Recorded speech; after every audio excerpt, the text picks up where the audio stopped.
अल्हम्दुलिल्लाहिल्लज़ी Kaffa व सलामुन अला इबादिहिल्लज़ीना इस्तफ़ा अम्मा बअद फ़अऊज़ु बिल्लाहि मिनश शैतानिर रजीम बिस्मिल्लाहिर रहमानिर रहीम या अय्युहल्लज़ीना आमनू क़ू अनफुसकुम व अहलीकुम नारा सदक़ल्लाहुल अज़ीम व क़ाला नबिय्यु सल्लल्लाहु अलैहि वसल्लम अय्युमा इमरातिन सल्लत खम्सहा व सामत शहरहा वहसनत फ़र्जहा व अताअत बालहा फलतदखुल मिन अय्यि अब्वाबिल जन्नति शाअत औ कमा क़ाल नबिय्यु सल्लल्लाहु अलैहि वसल्लम अल्लाहुम्मा सल्लि अला सय्यिदिना मुहम्मदिन व अला आलि सय्यिदिना मुहम्मदिन व बारिक व सल्लिम अल्लाहुम्मा सल्लि अला सय्यिदिना मुहम्मदिन व अला आलि सय्यिदिना मुहम्मदिन व बारिक व सल्लिम अल्लाहुम्मा सल्लि अला सय्यिदिना मुहम्मदिन व अला आलि सय्यिदिना मुहम्मदिन व बारिक व सल्लिम।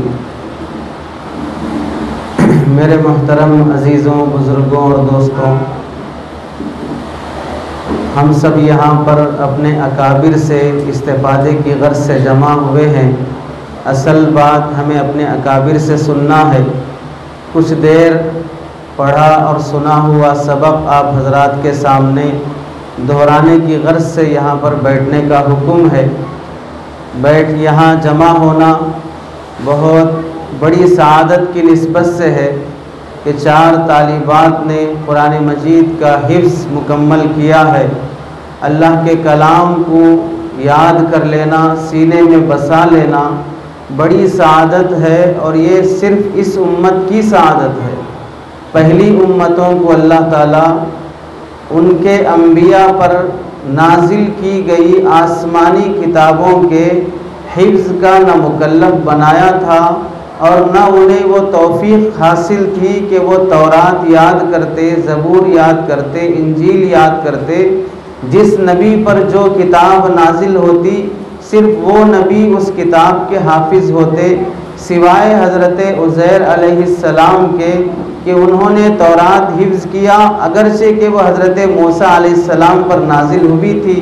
बाज़ उलमा ने लिखा है कि बनी इसराइल को तौरात का हाफिज़ बन जाने पर इतना ताज्जुब हुआ कि उन्होंने हज़रत उज़ैर अलैहिस्सलाम के बारे में ये अक़ीदा घड़ लिया कि वह अल्लाह के बेटे हैं। वक़ालतिल यहूद उज़ैर इब्नुल्लाह, अल्लाह के कलाम का हिफ्ज़ हो जाना, लड़के हों या लड़कियां हों। हदीस पाक में अल्लाह के नबी अलैहिस्सलाम फरमाते हैं, अल्लाह ताला जिस बंदे को बेटियां अता करे और फिर वो उन्हें तालीम दे, फ़अहसन तालीमहा, बेहतरीन तालीम दे, व अद्दबहा फ़अहसन तादीबहा, और उन्हें अदब सिखाए, सलीक़ामंदी सिखाए, तहज़ीब सिखाए और बेहतरीन सलीक़ा सिखाए, कुन्न लहू सित्रम मिनन नार, ये बच्चियाँ कल क़ियामत के दिन उस बाप के लिए जन्नत में जाने और जहन्नम से बचने का ज़रिया बन जाती हैं।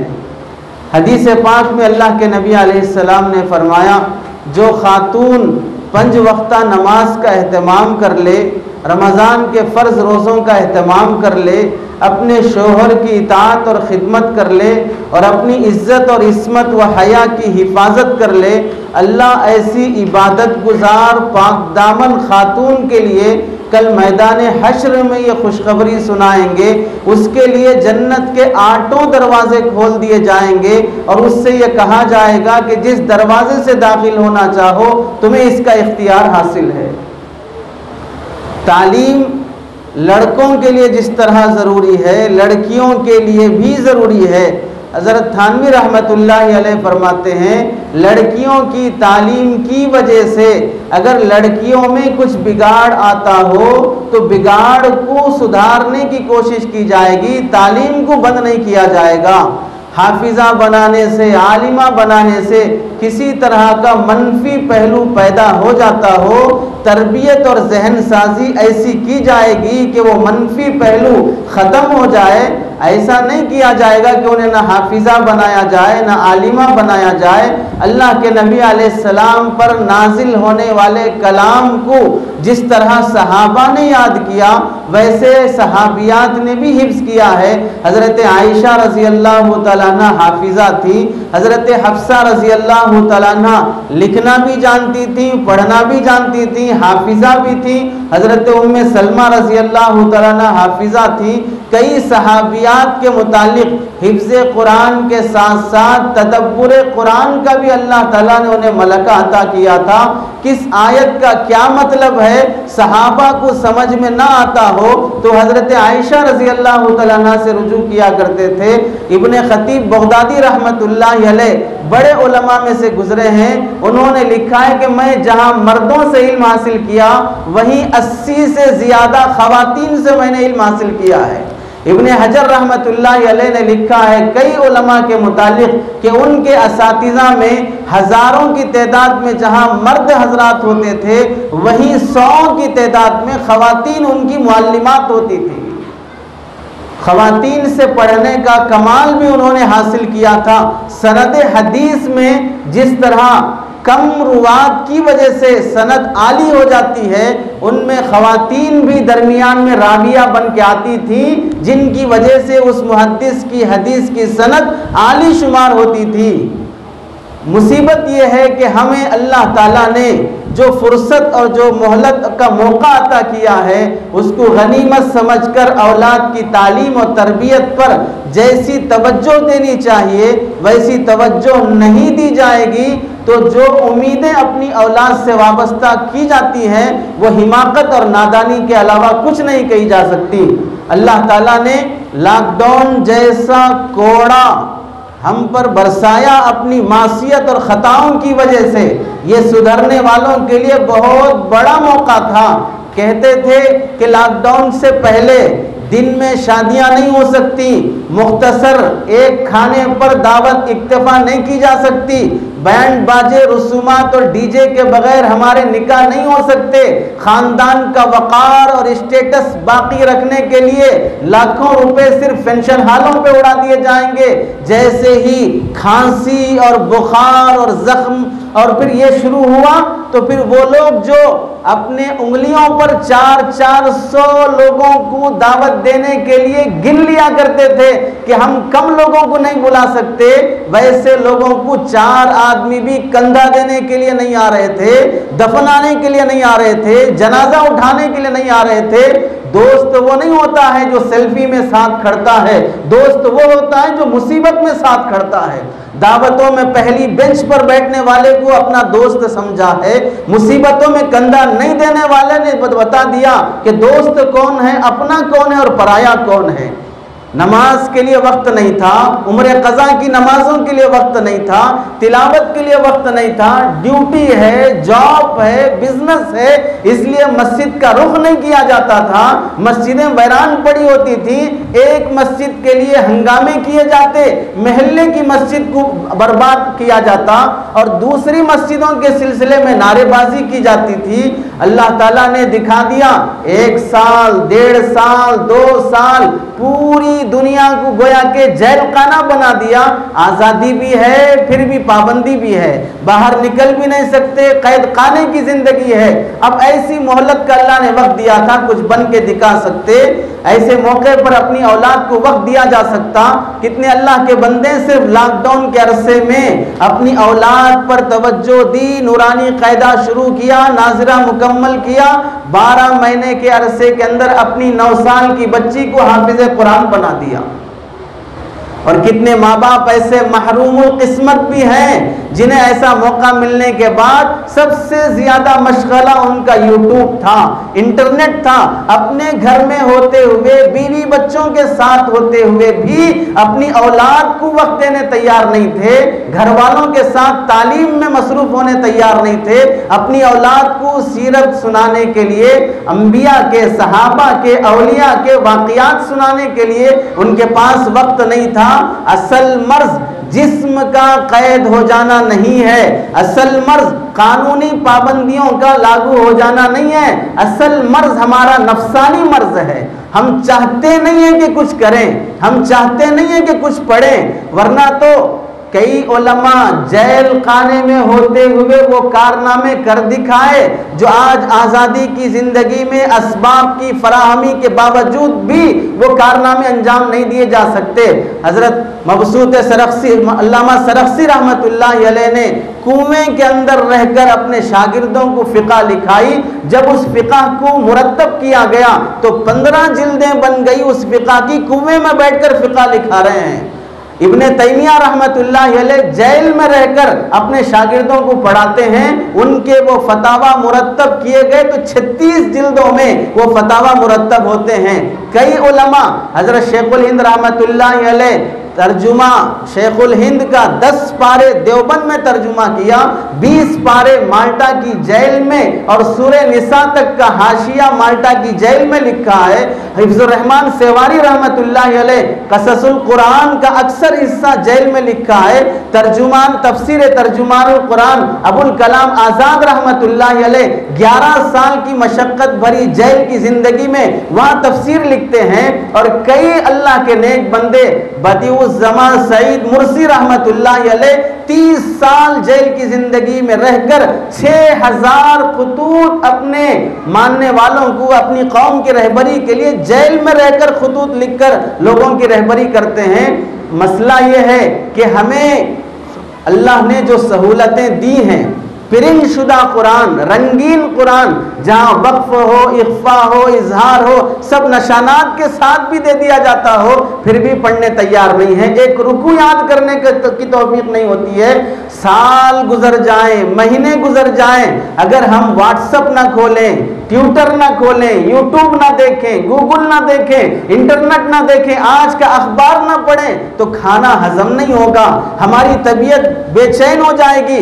आलम की खबर से बाखबर रहने ही को बहुत जानकारी और नॉलेज शुमार किया जाता है, और अपनी आखिरत से, अपनी औलाद और नस्ल के फ्यूचर और मुस्तकबिल से बेखबर जीने के कोई गम और एहसास तक भी नहीं होता है। अल्लाह के वो बंदे, रशिया जैसा मुल्क जहां पर कम्युनिज्म की वजह से अज़ान पर, कुरान पर, कलिमे पर, मस्जिदों पर पाबंदी के बावजूद उन अल्लाह के बंदों ने तहखाने बनाकर, ऊपर शराब की दुकान खोलकर, ऊपर लगे ऐसा कि गोया शराब बेच रहे हैं, लेकिन तहखाने में बच्चों को ले जाकर कुरान याद कराया करते थे। कब्रिस्तान में चादर तान कर किसी मैयत को दफनाने के बहाने से उस्ताद और शागिर्द कब्र में उतरकर बच्चे को कुरान याद कराता था।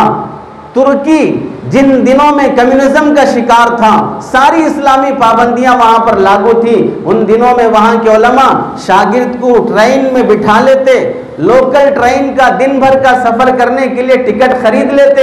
एक डिब्बे में एक बच्चा, दूसरे डिब्बे में दूसरा बच्चा, यहाँ इसको सबक पढ़ाया, वहां उसको सबक पढ़ाया, किसी को पता ना चले कि हम यहाँ पढ़ रहे हैं, ऐसा लगे कि हम सफर कर रहे हैं, लेकिन बच्चों को हाफिज बनाया जाता। बाप अपने बेटे को लेकर खेत खलियान जंगल में बकरियां चराने की नीयत से चला जाता, कुरान हाथ में नहीं है लेकिन बाप हाफिज है, कुरान हाथ में दिए बगैर बकरियां चराते हुए बच्चे को हाफिज कुरान बना देता। किराना स्टोर पर बैठकर सौदा और तरकारी बेचने वाला शख्स शाम के अंधेरे में बच्चों को जोड़ के दर्स से बुखारी देता, मुस्लिम शरीफ पढ़ाता। ऐसे अल्लाह के बंदों ने काम किया कि अज़ान पर पाबंदी है। रशिया जैसे मुल्क में मेरे बच्चे, मेरे घर वाले अज़ान नहीं सुन सकते, लेकिन मेरा घर बेदीन और कब्रिस्तान भी नहीं बन सकता। घर की दहलीज पे खड़े होकर बाप अज़ान देता है और खुद अपनी नमाज अदा करता है कि मेरे बच्चे दीन के शायर से नावाकिफ न रहें, महरूम न रहें। मैं इनको सहाबा की, अंबिया की, औलिया की सीरत, इस्लामी तालीमात नहीं बता सका। असल यतीम लैसल यतीमुल्लज़ी क़द मात अबा फ़इन्नल यतीम यतीमुल इल्मी वल अदबी। हकीकी यतीम वो नहीं है जिसका बाप दुनिया से चला जाए, असल यतीम है कि बाप होते हुए बेटे की तरबियत न करे, औलाद की तरबियत न करे। आज कट्टों पर, चौराहों पर, सड़कों पर रात के 12-2 बजे मुस्लिम नौजवानों को लाठी मारकर घर भेजना पड़ता है, बयान में डालकर उन्हें जेल में ले जाकर सुबह वालिदैन को बुलाकर तंबीह करनी पड़ती है। एक वो जमाना था, बड़े एजुकेटेड माँ बाप नहीं थे, खेत खलियान में हल चलाने वाले थे, लेकिन रात 8-9 बजे बच्चा घर में होगा, 9:30 बजे आधी नींद पूरी हो जाएगी, सुबह सुबह उठेगा। अब इतना पढ़ लिख लिए हैं, रात दिन बन गई, दिन रात बन गया है, बेहयाई की हदें पार हो गई हैं। असल मसला कानून के मुसल्लत हो जाने का, जालिम हुक्मरानों के जालिमाना कवानीन का नहीं है कि उन्होंने अज़ा पे पाबंदी लगा दी, मस्जिद पे पाबंदी लगा दी, बुर्क़े पे पाबंदी लगा दी, निकाब पे पाबंदी लगा दी। कर्नाटक में निकाब पे पाबंदी लगी तो कौन सा तेलंगाना में तमाम खवातीन और लड़कियां कॉलेज जाने वाली बड़ी बुर्क़े के साथ, पर्दे के साथ जा रही थी? उससे पहले कौन सा बुर्क़े का एहतमाम किया जा रहा था? और ऊपर से बुर्क़ा, अंदर से वैसा लिबास जिसे शरीयत पसंद न करती हो, और कॉलेज जाने के बाद वो बुर्क़ा उतार दिया जाता। बेशर्मी और बेहयाई की हदें पार हो जाती। बाप को मालूम है फला कॉलेज मुनासिब नहीं है, भाई को मालूम है फला कॉलेज मुनासिब नहीं है, महज डिग्रियों का चक्कर है कि लड़की को डिग्री हासिल हो जाएगी तो फिर क्या होगा? जॉब करेगी, कंपनी आबाद करेगी, बॉस बनेगी, फैक्ट्री चलाएगी। ये सारे मकासद नहीं है, रिश्ते अच्छे आएंगे। और रिश्ते अच्छे आएंगे तो क्या होगा? अगर कभी किसी वजह से रिश्ता टूट भी जाए तो मेरी बेटी जॉब करके अपना गुजारा खुद कर सकती है। डिग्रियां हासिल कराने का बहाना, किसी मौके पर रिश्ता टूट जाए तो खुद अपने पैर से खड़ी होकर अपना घर संभाल सके। शादी से पहले जिस बाप के इरादे ऐसे हों कि बेटी का रिश्ता टूट सकता है, वहां बेटी का घर आबाद कैसे हो सकता है? जो बेपर्दा होकर शरीयत के हुदूद और अहकाम को पामाल करके बड़ी बड़ी डिग्रियां हासिल कर भी ली जाएंगी, उन खवातीन और लड़कियों से ऑफिस तो आबाद हो सकता है, घर आबाद नहीं हो सकता। उनसे उनके मातहत काम करने वाले नौकर और वेटर तो खुश रह सकते हैं, उनके मातहत रहने वाली औलाद उनसे कभी खुश नहीं रह सकती है। ऐसी जगहों पर जहां तंजानिया जैसा मुल्क, जहां पर गुर्बत और फाके के बावजूद वहाँ की खवातीन ऐसी पढ़ी लिखी होती हैं कि आलिमियत में जमाते चहरुम तक की किताबें माएँ अपने बच्चे को पढ़ा देती हैं। उसके बाद की क्लासेस मदरसे में जाके बच्चा पढ़ता है, किसी मौलाना के पास पढ़ता है। झाड़ू देते हुए, कपड़े धोते हुए, खाना बनाते हुए कई पारों की वो तिलावत कर लेती हैं, हजारों अरबी अशार याद कर लेती हैं, क़िराते सबा, क़िराते अशरा की महारत हासिल कर लेती हैं। लिखने के लिए तख्ती ना हो तो कोयले का इस्तेमाल कर लिया जाता है। असल मसला हमारे अंदर के नफ्सानियत का है। बाहर का फिरौन छोटा है, अंदर का फिरौन बड़ा है। बाहर के फिरौन को मारना मुश्किल नहीं है, अंदर के फिरौन को मारना मुश्किल है। बकौल हजरत जी इलियास साहब रहमतुल्लाहि अलैह के, अपने छोटे से जिस्म पर तो शरीयत ला लो, बाकी उसके बाद पूरे हिंदुस्तान में शरीयत लाने की बात करो। हमारे 4 फीट का जिस्म तो शरीयत का पाबंद होने तैयार नहीं है, और पूरे मुल्क को हम शरीयत का पाबंद बनाना चाहते हो। हजरत शाह जमालुर रहमान साहब दामत बरकातुहू फरमाते हैं, आंखों में सेहत चाहिए, आंखों में शरीयत नहीं चाहिए। जबान में सेहत चाहिए, जबान में शरीयत नहीं चाहिए। बदन में सेहत चाहिए, लेकिन बदन पर शरीयत नहीं चाहिए। उसकी नेमतें हों और सेहत के साथ हों, लेकिन शरीयत के साथ ना हो, आज़ादी के साथ काम किया जाएगा। हजरत पीर साहब दामत बरकातुहू ने लिखा कि एक बार एक लड़की का निकाह हुआ, पहली रात में अपने शौहर से मन्नत समाजत करती है, और हाथ पहली रात है और किताब सर्फ नहू की किताब लेकर रट रही है, और अपने शौहर से कहती है कि मुझे आज की रात याद करने का मौका दे दें, और कल मेरा इम्तिहान है, अम्मी को मालूम हुए बगैर मेरा इम्तिहान दिला दें, मैं आलिमा बनना चाहती हूँ। जबकि वो डबल इंजीनियरिंग की हुई है और कहती है कि मैं आलिमा बनना चाहती हूँ, कल मेरी जमाते अव्वल का एग्जाम है, ये काम मेरा पूरा कर दें, मैं वादा करती हूँ सारी जिंदगी आपकी नौकर बन के जीने तैयार।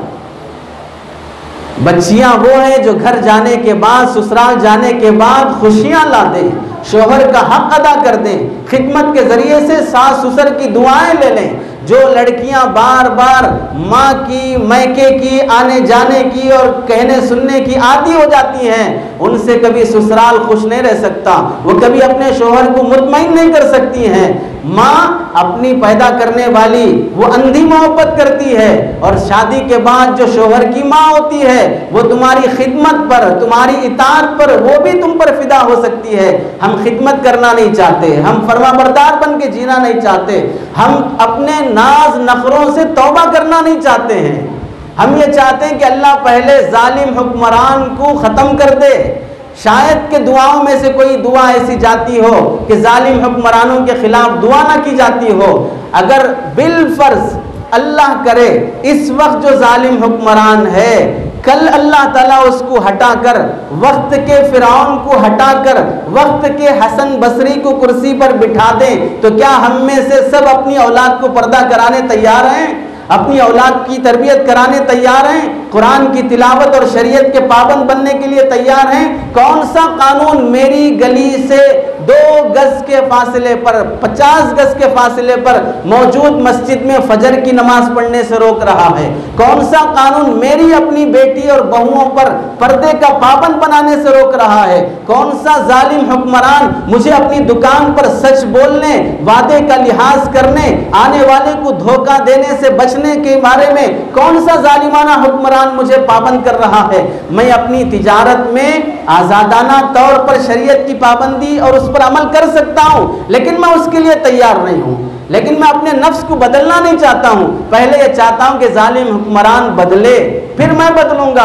और अल्लाह का कानून और आदत यह है, पहले तुम बदलोगे तो फिर फैसले वहां से आएंगे। हजरत हाजिरा ने बेटे की प्यास बुझाने के लिए सफा मरवा के चक्कर लगाए तो फिर अल्लाह ने चश्मा जारी किया था। हजरत मूसा ने सारे सहारे ना होने के बावजूद मिस्र से निकल पड़े, तब अल्लाह ने समंदर में रास्ते निकाले थे। हजरत इब्राहिम ने अल्लाह के हुक्म पर बेटे की गर्दन पे चाकू चलाया था, तब आसमान से अल्लाह ने दुम्बा उतारा है। आसमान से फैसले हमारे हक में हमारी इताअत की वजह से होते हैं। मौजूदा हालात की तबाही का सबसे बड़ा जिम्मेदार आज का मुसलमान है। मैं एक अपने सांचक की रस्म से, पौमेज की रस्म से, गोद भराई की रस्म से, मुंह दिखाई की रस्म से, जुल्वे जुमागी की रस्म से और इन सारी रसूमात में से एक रस्म छोड़ने तैयार नहीं, एक गुनाह से तौबा करने तैयार नहीं, रिश्वत और सूद से तौबा करने तैयार नहीं। अपनी औलाद की तरबियत के लिए आधा घंटा कोई किताब लेकर वाक़ियात और कहानियां सुनाने तैयार नहीं। माँ लोरियां पढ़ती हुई शुजात और हिम्मत दिलाने वाले सहाबा के किस्से सुनाने तैयार नहीं है। रोया तो फौरन फोन दे दो, रोया तो फौरन कोई म्यूजिक और गाना लगा दो। जिन माओं की गोद में अल्लाह ताला ने औलिया को जन्म दिया है, वो माओं की गोद थी जो ये कहलाने के काबिल थी कि माँ का गोद बच्चे का पहला मदरसा होता है। जहां पर माँ की तरबियत हुई हो तो उस माँ की गोद बच्चे के लिए पहला मदरसा होता है। सबसे बड़ा मसला हमारी तरबियत का है, सबसे बड़ा मसला हमारी तरबियत का है। तरबियत के लिए वक्त देना, वरना देख लें अल्लाह रब्बुल इज्जत के कई ऐसे बंदे गुजरे हैं। अरबी का रिसाला है ऐतामुन गय्यरू मजरत तारीख, दुनिया के वो यतीम लोग जिन्होंने तारीख की काया पलट दी। हजरत इमाम शाफी रहमतुल्लाह अलैह यतीम थे, हजरत इमाम अहमद बिन हम्बल रहमतुल्लाह अलैह यतीम थे, अल्लाह ने फ़िक़्ह का कैसा काम लिया। हजरत इमाम बुखारी रहमतुल्लाह अलैह यतीम थे, अल्लाह ने कैसा काम लिया। हजरत इमाम अहमद गज़ाली, मोहम्मद गज़ाली रहमतुल्लाह अलैह यतीम थे। इह्या उलूम जैसी कैसी अल्लाह ताला ने शाफ़ई मसलक के अंदर कैसा बेहतरीन अल्लाह ने उनसे काम लिया है। कितने अल्लाह के बंदे, हजरत निज़ामुद्दीन औलिया रहमतुल्लाह अलैह, अब्दुल कादिर जिलानी रहमतुल्लाह अलैह, फुक़हा में देख लो, मुहद्दिसीन में देख लो, औलिया में देख लो, वक्त के मुअर्रिखीन में देख लो, यतीम हैं, बाप का सहारा नहीं है। लेकिन माँ ने ऐसी तरबियत की है कि जब बाप होते हुए भी वो तरबियत नहीं हो सकती थी। अगर माएँ अपने बच्चों की तरबियत, लड़कियों का पर्दा और हया, ये चीज़ें, हलाल हराम की तमीज़, कुरान की तिलावत, घरों में शरीयत का एहतमाम, ये काबू में आ जाती हैं, अल्लाह ताला अब भी हालात बदलने के लिए तैयार हैं। अल्लाह से दुआ है कि अल्लाह ताला सुनी हुई बातों पर अमल की तौफीक नसीब फरमाए। आमीन व आखिर दावाना अनिल हम्दुलिल्लाहि रब्बिल आलमीन।